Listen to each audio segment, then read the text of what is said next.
کہتے ہیں جی کہ ایک آدمی شادی کے 10 دن کے بعد گم ہو گیا. خبر یہ پھیلی کہ وہ بندہ فوت ہو گیا. بیوی نے دوسری جگہ شادی کر دی. 20 سال کے بعد وہ بندہ واپس آ گیا ہے.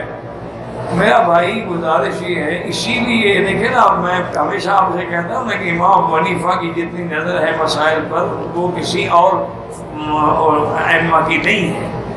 وہ فرماتے ہیں کہ اگر کسی کا خاوند گم ہو جائے، زوجہ مفقود الخبر، تو 80 سال انتظار کرے.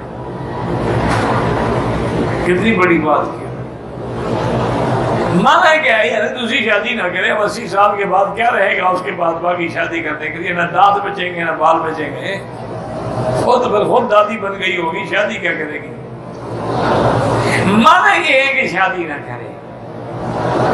کیوں؟ ہو سکتا ہے کہ پہلا خاوند نکل آئے تو پھر کیا ہوگا؟ نکاح پہلا شمار ہوگا یا دوسرا ہوگا. لیکن امام مالک رحمۃ اللہ علیہ فرماتے ہیں کہ اگر 3 سال کی مدت تک کوئی خبر نہ آئے تو اس عورت کو چاہیے کہ وہ محکمے میں درخواست دے. وہ حکومت اس کے بھی اخبارات میں باقاعدہ اعلان شائع کرے گی. انتظار کرنے کے بعد اس کو اجازت دے دے کہ وہ شادی کر سکتی ہے. اب جب شادی کر دی ہے وہی دوسرے کی بیوی شمار ہوگی. اب پہلے کا کیا تعلق ہے؟ گنگا اور گنگی کا نکاح کیسے ہوتا ہے؟ جیسے باقی کام ہوگا یہ بھی ہو جائے گا. اشارہ تو کر سکتے ہیں.